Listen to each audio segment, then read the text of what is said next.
Alors, on aurait pu faire la même étude mais en utilisant le second montage équivalent de Michelson. Donc, a priori, ça n'apporte rien, vu qu'on a déjà tout trouvé avec le premier montage équivalent.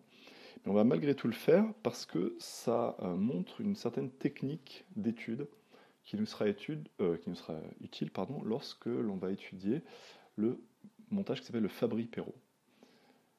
Alors, donc ici, on a notre source mère, ici, les deux miroirs avec ici M'2 qui est le miroir symétrique par rapport à la lame semi-réfléchissante de M2. Donc, on a ici un premier rayon qui arrive. Hop, je vais prendre un plus grand angle pour bien voir. Tac. Donc ici, il y a la moitié d'énergie qui repart en tapant sur M1. Et il y a la moitié de l'énergie qui continue sa route, qui va taper M'2 et qui va repartir comme ceci.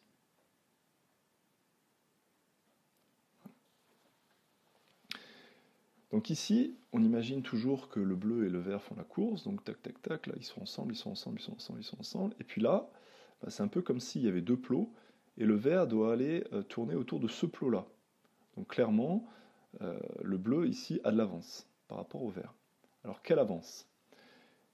Eh bien en fait, je vous laisse réfléchir là-dessus, mais à partir d'ici, le bleu et le vert ont la même distance à parcourir toujours pour aller visiter le point M ici à l'infini. Donc finalement, le vert a à parcourir cette distance-là pendant que le bleu n'a à parcourir que cette distance-là. Donc je vais appeler ici ce point-là le point A, B, C, et ici le point H.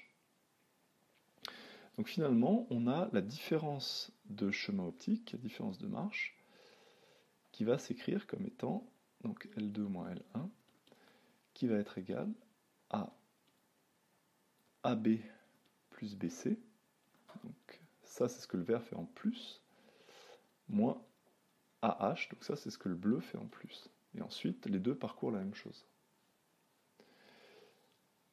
Alors, pour pouvoir exprimer ça par rapport aux paramètres du problème, donc ici, le paramètre principal, c'est l'angle alpha, puisque on se rappelle qu'il y a une infinité de rayons ici qui sont émis. Mais simplement, on s'intéresse à un de ces rayons pour regarder ce que vont donner les couples de rayons fils. Alors, donc, il faut exprimer ça. Ici, j'ai utilisé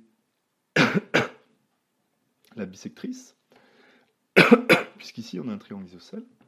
Donc, la bisectrice est également la hauteur. Tac. Donc ici, finalement, AB et ce point forment un triangle rectangle. Et la distance AB, eh bien, c'est l'hypoténuse de ce triangle rectangle. Or, avec les angles alternes internes, eh bien, on retrouve alpha. C'est un petit peu petit, désolé, mais on le retrouve ici, alpha. Donc là, on a l'hypoténuse. Et on cherche l'hypoténuse, mais on connaît ici le côté adjacent.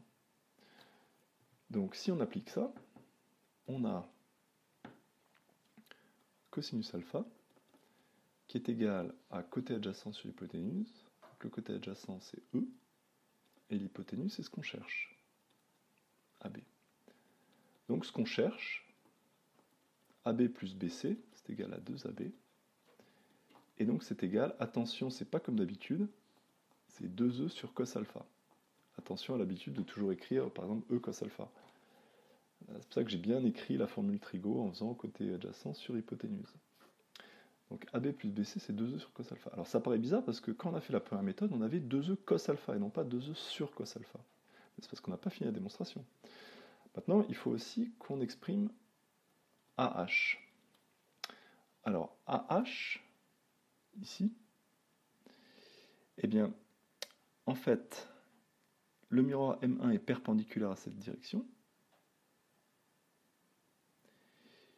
Et ici, cette direction-là, elle est perpendiculaire à cette direction, qui a ici également l'angle alpha.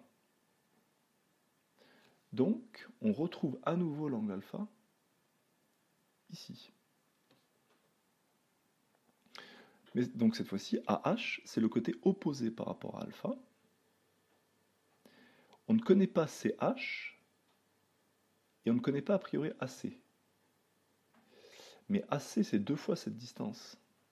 J'aurais dû lui donner un petit nom. Je vais appeler F, ce point-là. Donc là, on se complique un petit peu la vie, mais on est obligé de passer par là. Donc AH, c'est le côté opposé de alpha, mais l'hypoténuse, je ne la connais pas. L'hypoténuse, c'est AF. Alors, il faut d'abord que j'exprime ce que c'est que AF. C'est donc... pardon, pas AF. AC. AC, c'est 2AF. Donc AC, l'hypoténuse de ce triangle-là, c'est 2 fois AF. Or, AF, c'est le côté opposé de ce triangle-là. Donc AF, eh bien, je vais pouvoir l'exprimer aussi avec alpha. Or, sinus alpha, donc c'est côté opposé, c'est-à-dire AF, sur hypoténuse, mais l'hypoténuse que je cherche, donc je vais plutôt utiliser tangente alpha. Donc ici, alpha est là, tangente alpha, c'est côté opposé, donc AF, sur côté adjacent, c'est-à-dire BF qui est E.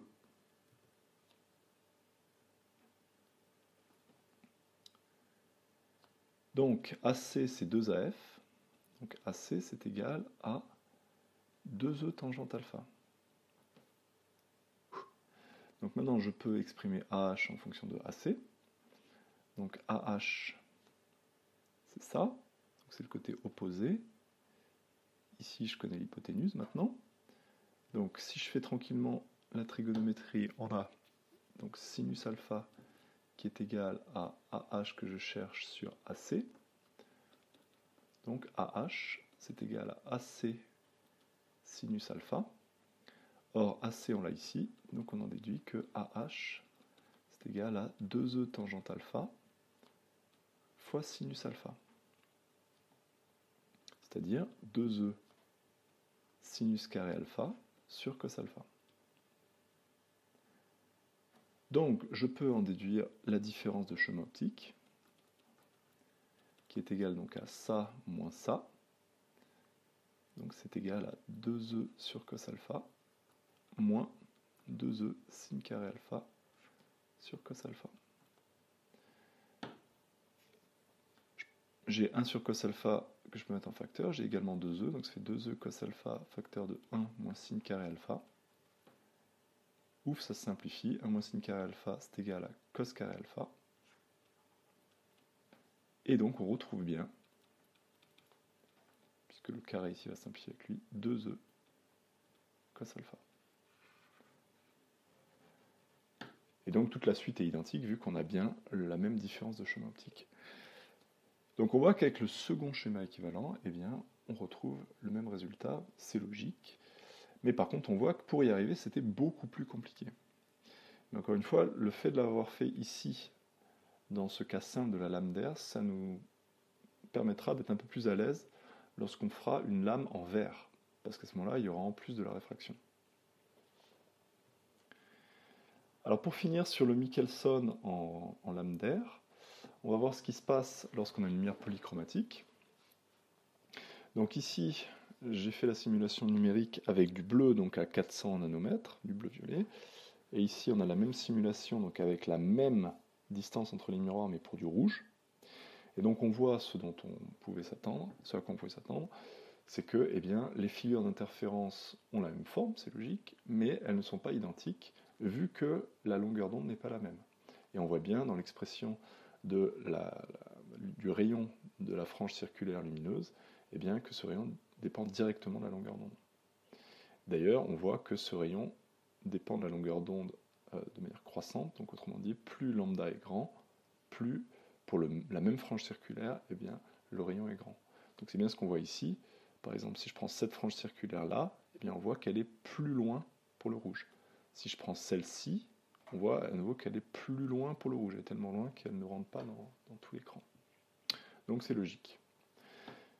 Donc là, c'était en considérant deux sources monochromatiques indépendantes, donc en faisant l'expérience deux fois avec deux sources différentes.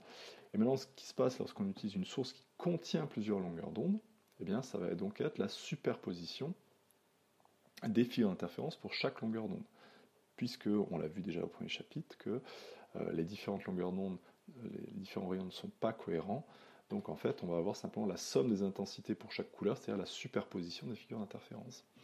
Et donc, vu que les franges ne sont pas au même endroit, eh bien on va avoir un mélange entre les couleurs. Donc ici, par exemple, on a une photo d'une expérience réelle qui a été faite avec une lampe au mercure qui contient plusieurs longueurs d'onde, notamment du bleu, du violet, du vert et du rouge. Et donc ça donne cette figure multicolore avec certains endroits qui sont plutôt verts parce que ça va être l'endroit où il va y avoir une frange lumineuse vert et quasiment pas de frange lumineuse rouge et bleue, etc., etc. Et si on fait cette expérience avec carrément une source blanche, eh bien on va avoir quelque chose de globalement blanc avec des petites variations de couleurs. Bon. Mais c'est pas très intéressant, disons. Par contre, ce qui va être beaucoup plus intéressant avec le Michelson, c'est de voir l'influence que va avoir une source non ponctuelle. Donc c'est ce qu'on va voir dans la prochaine vidéo.